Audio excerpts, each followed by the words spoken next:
I gotta make some noise.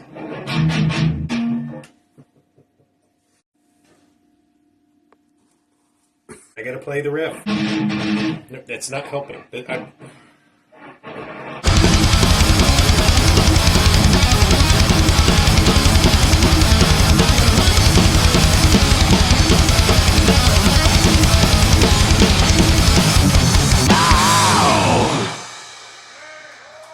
What are we up to this week? We've got Valentine's Day rehearsal.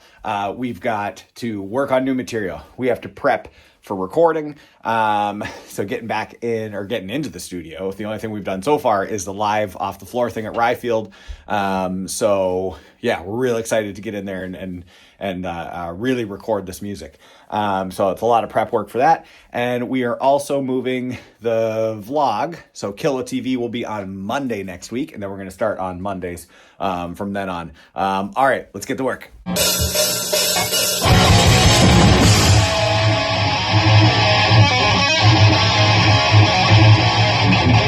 end chord. Are we doing like all, because we should probably be together on that, like, yeah. Or is it like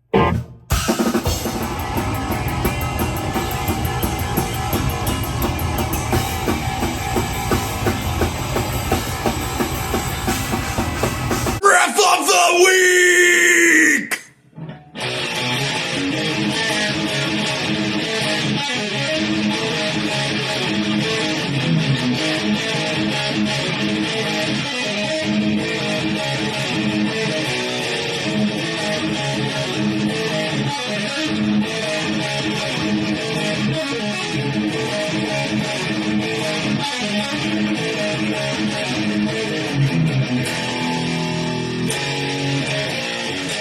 Hey guys, Matt from Killotine here, hanging out with the dog. I'm doing riff of the week this week, so I decided to pick the main riff from Primal. It's a very high speed, high chaos, wild beast of a riff, meant for you guys to bang your heads and splinter your spines and shards. Yeah, stay metal. What more can I say? Questions for Killotine!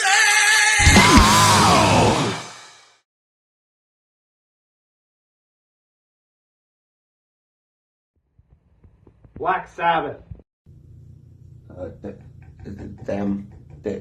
Yeah. Yeah, and this one, the drum solo was yeah, the boom bang boom made me want to do it.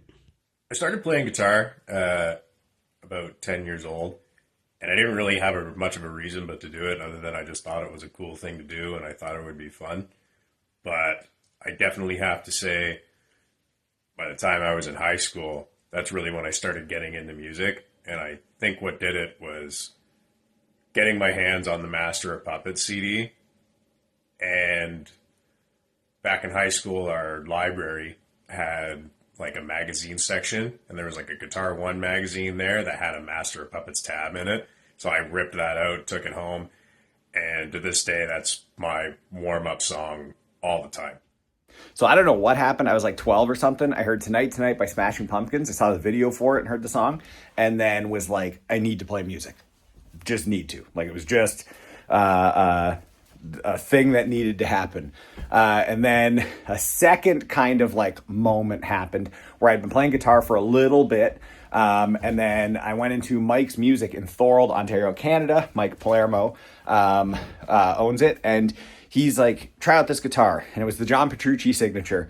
But I didn't know who Dream Theater was or who John Petrucci was. And I tried out the guitar, and I was like, this is the best guitar I've ever played in my life. And I ordered one, and it took like, it was like 6 months to get. Anyway, that's not important. I ordered one and went home and started listening to a bunch of Dream Theater and the song Fatal Tragedy. There's like an instrumental section towards the end, like guitar solo and kind of instrumental thing. And it just, whatever happened in that, like just something in my brain switched on and was like, I need to know more. I need to learn more. I need to practice. I need a practice routine. I need to know what a metronome is. Like, I don't know. Something just like the intensity in that music just like changed my brain for what I wanted to do with my guitar playing. So yeah, so Tonight by Smashing Pumpkins, and then Fatal Tragedy by Dream Theater.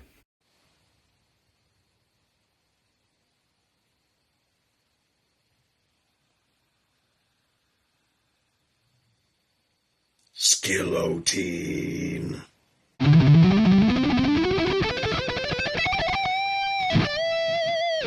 All right, let's look at learning an easy enough kind of alternate picking shred lick you can add to your playing. It's sure to impress your bandmates, clear the dance floor, and yeah, it'll be a lot of fun. So you're gonna need to be able to count to 6, and if you can't count to 6, you're gonna need to be able to count to 3 2 times in a row. Okay, let's try this out with a 3-note per string C major scale pattern. So here's what the left hand's gonna be doing. We're gonna be playing on the low E string, 8, 10, 12, 8, 10, 12. That's with fingers 1, 2, and 4. Then we're gonna go to the next string, the A string, same thing, 8, 10, 12, 8, 10, 12. Then we're gonna go to the 4th string, we're gonna do 9, 10, 12 with still index, middle, and pinky. Then we're gonna go to the 3rd string, exact same thing. 9, 10, 12. Then we're gonna go to the 2nd string. We're gonna play 10, 12, 13 with fingers 1, 3, 4. And the high E string, the exact same thing, 10, 12, 13. So I played those groups twice on each string, and I'm gonna pick them strictly alternate picking. So if I pick down, the next time I pick is up. So down, up, down, up, down, up, down, up, down, up, down, up, down, up, down, up, down, up, down, up, down, up, down, up, down, up, down, up, down, up, down, up, down, up, down, up. That's basically it. So let's look at one thing about tilting the pick. Okay, here's something you want to avoid when you're doing this pattern. You don't want to tilt your pick this way so that the bottom of it, where the no logo is facing kind of outward and forward. We don't want that. If we do that with this pattern, watch what happens. I play 6 times. Now I'm stuck between these strings and I gotta jump over. And I'm stuck between the strings and I gotta jump over. So instead we want to angle it forward like that. So now you can see the graphic is kind of facing outward. And if I pick, I'm up above the strings and I can easily come down on the next one. So we want to tilt a little bit forward on this riff itself, on this pattern. One other thing with the mechanics behind this is how I'm moving my picking arm. So if I'm starting on the low E string and working my way up, I don't want to just turn my wrist like this, like plant everything and then turn this way. Instead, what I want to do is keep this nice and straight for the most part and move kind of my whole arm down. So you can see as I'm getting to the higher strings that my whole forearm there is moving. And I'm just basically bringing this little like engine to each string. So this is acting as a crane. Now for picking out what notes you're gonna play, that's kind of up to you. You can always look at like whatever key you're in, and then you don't have to do all 6 strings either. So say you're in E minor, you can do like here on the 9th fret of the 3rd string, like 9, 11, 12, and then on the 2nd string, 10, 12, 13, and the high E string, 12, 14, 15. And if you pull up a neck diagram of the key of E minor, you'll see those are all notes within it, and then I can play it there. The other thing is you can switch it around. I'm going from the lowest note to the highest note. Well, you can go from the highest to the lowest. You can go from a middle note to the high note to the low note. You could have maybe 2 patterns built in. Maybe you go like 1, 3, 4, 3, 4, 3. Something like that. And kind of drill it that way. You'd have to work on getting comfortable in your hand, but these are all variations you can kind of discover on your own and then make this more of your own kind of lick.